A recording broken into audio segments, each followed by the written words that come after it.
Good morning, everyone.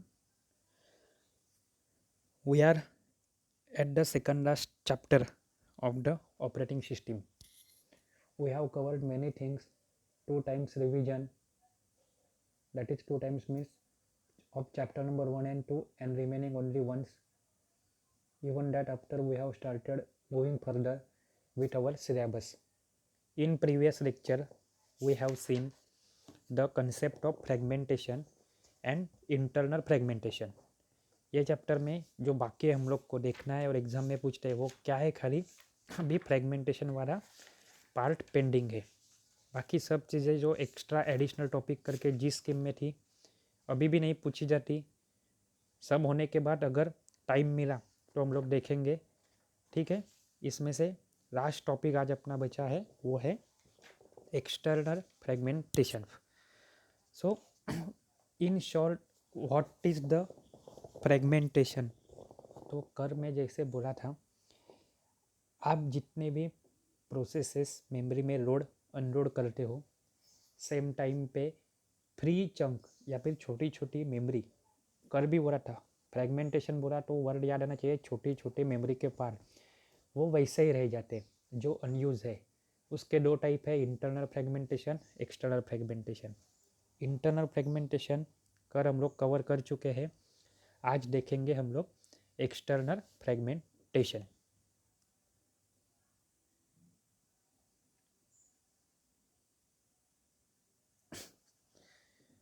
जैसे मैं बोलूँगा वहाँ पे आप देख सकते हो, जिनके पास बुक नहीं है या फिर खाली अभी सुनो, ध्यान दो, बुक नहीं है तो परचेस करो, अभी भी बोल रहा हूँ। ठीक है, अभी साइड में एक डायग्राम दिख रही है आपको, उसमें क्या है, again upper part is that is in in original, in reality it is the lower part assign for the operating system, that is you can say monitor.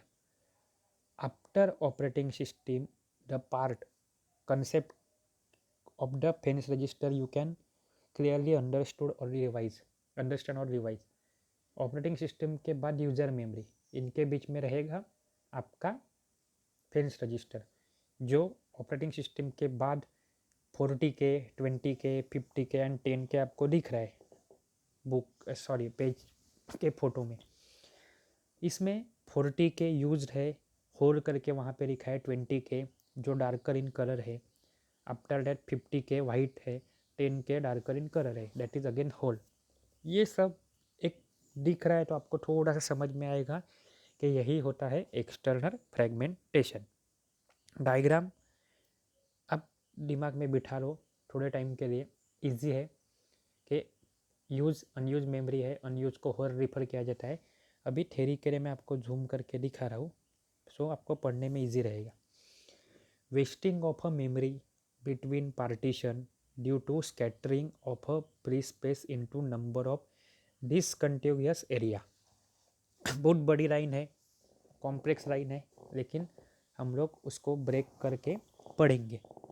क्या है wasting of a memory? Memory waste हो रही है due to scattering of a free space. Scattering मतलब क्या, बिखरा हुआ, मराठी में बोलते हैं विखर लेना, हिंदी में बोलते हैं बिखरा हुआ, और स्कैटरिंग मतलब यहाँ वहाँ पे फैला हुआ। Number of discontinuous area, continuous है तो साथ में रहेंगे, that will not be scattered. यहाँ पे क्या है, वो स्कैटर्ड है, इसी का मतलब वो थोड़ा यहाँ पे है थोड़ा वहाँ पे है, is called as a external fragmentation. तो ये एक्सटर्नल फ्रेगमेंटेशन क्या है, थोड़ी मेमोरी, मान लो कि 2 रुपये आपके पास है, 1 रुपया मेरे पास है, 1 रुपया हार्दिक सर के पास है, 1 रुपया किसी और के पास है। हमारे पास पैसे तो है लेकिन कैसे हुए, स्कैटर्ड है, डिसकंटिन्यूअस है। अभी आके मैं किसी ने अपने पास 4 रुपये मांगे तो एक साथ में नहीं है, लेकिन हम सबके पास मिल के 4 रुपये है। यही चीज़, यही लॉजिक होगा एक्सटर्नल फ्रेगमेंटेशन के पीछे। External fragmentation exist when enough total memory spaces exist to satisfy the request. यहाँ पे जितनी भी प्रोसेस की रिक्वेस्ट आएगी रहेगी वो फुलफिल करने की कैपेबिलिटी है इसमें, मेमोरी में, क्योंकि मेमोरी तो भले है but unfortunately it is scattered and discontinuous. May be it is available more than the requirement, मतलब मान लो 2 KB की मेमोरी चाहिए, सॉरी 5 KB की मेमोरी चाहिए, अपने पास 10 KB है, but it is not contiguous.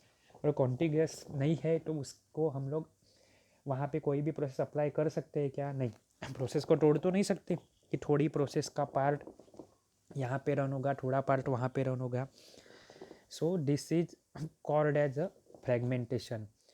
मतलब एक्सटर्नल फ्रेगमेंटेशन एग्जिस्ट, ये एग्जिस्ट करता है when enough total memory space exist to satisfy a request, but it is not contiguous. Storage is fragmented into large number of small hole. Storage है लेकिन वहाँ पे छोटे छोटे होल है, मतलब मेमोरी है, थोड़ी यहाँ पे थोड़ी वहाँ पे, तो ये कुछ काम की नहीं है। For example there is a hole of 20K and 10K in a multiple partition. Diagram देखो, देखो ये डायग्राम में आपको समझ सकता है क्या है। Upper side operating system 40K, that is user side से स्टार्ट हुआ, 40K यूज़र के लिए, 20K भी यूज़र के लिए थी, 50K भी यूज़र के लिए, 10K भी यूज़र के लिए। Out of it user allocated a process which is of a size 40K, so 20K is remaining. Out of 60K 20K is remaining again, out of second 60K 10K is remaining, 50K is used, so holes of 20K and 10K are there। अभी ये total मिला के कितनी है देखो, ये वाली चीज,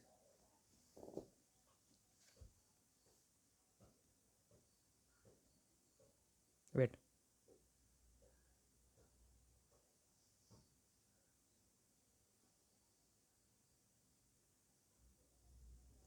कितनी है 20 + 10, टोटल है आपकी 30। अगर अभी मान लो यहाँ पे 20.5K की न्यू प्रोसेस आती है सिस्टम में, वो ऑपरेटिंग सिस्टम के पास आएगी।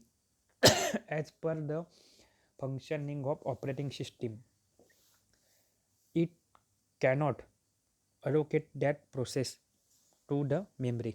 क्यों? 20.5 की रहे या 23 की रहे, अवेलेबल मेमोरी कितनी है अपने पास वहाँ पे? सबसे बड़ा स्लॉट, बेस्ट फिट लो, वर्स्ट फिट लो, या फिर फर्स्ट फिट लो, कितना है 20K। 20K में 20 के अबोव की प्रोसेस अलोकेट हो सकती है क्या? नहीं।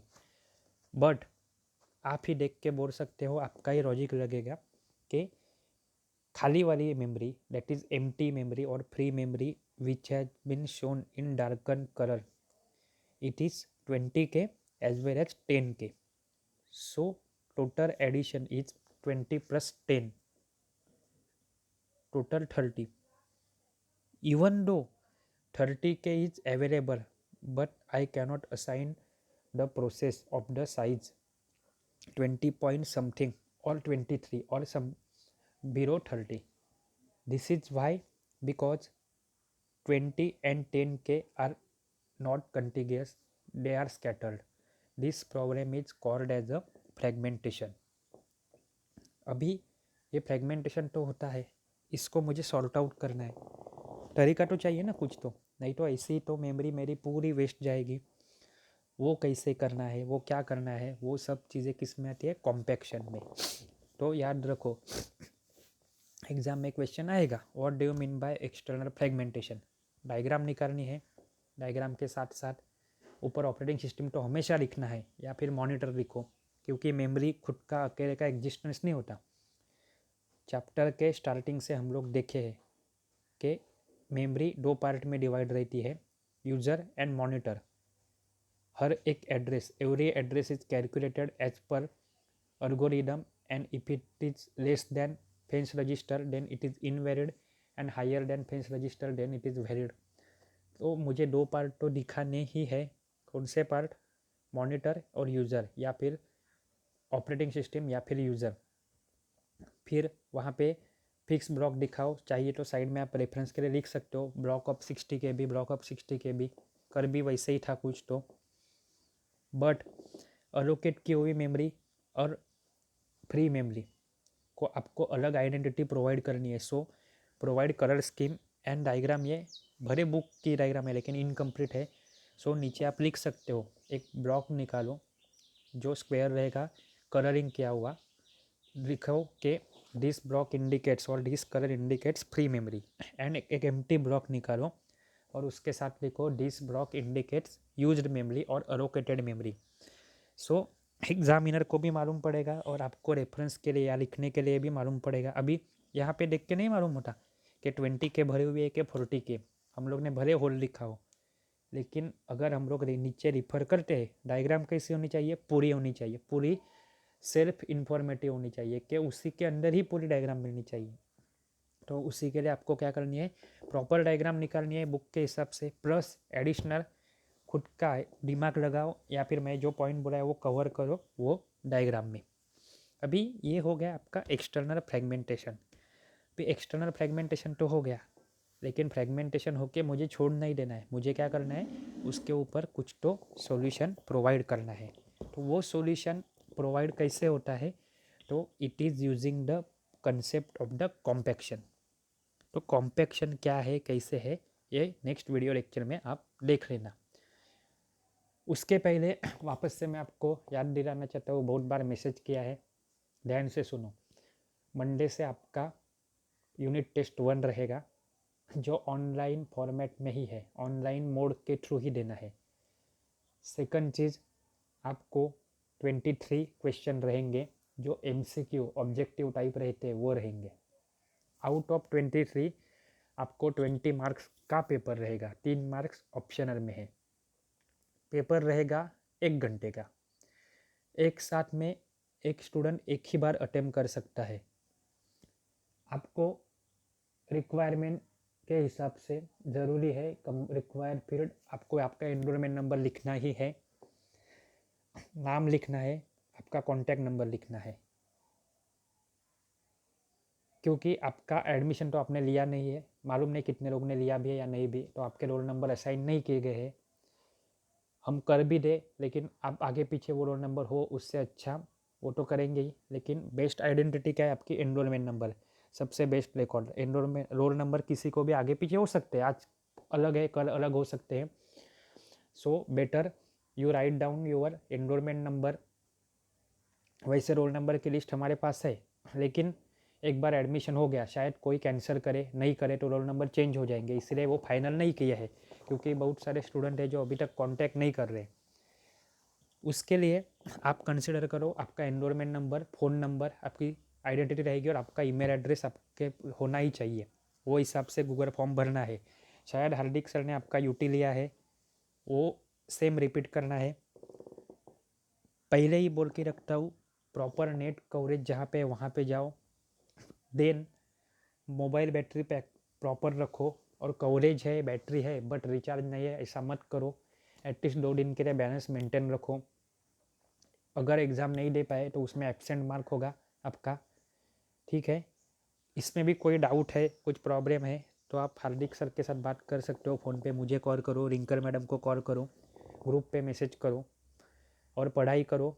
मेरे साइड से बोलता हूँ, ऑपरेटिंग सिस्टम के पहले 2 चैप्टर एक बार तो एटलीस्ट पढ़ो, उसमें लाइन बाय लाइन पढ़ो, उसके अंदर के ही क्वेश्चन है, ठीक है।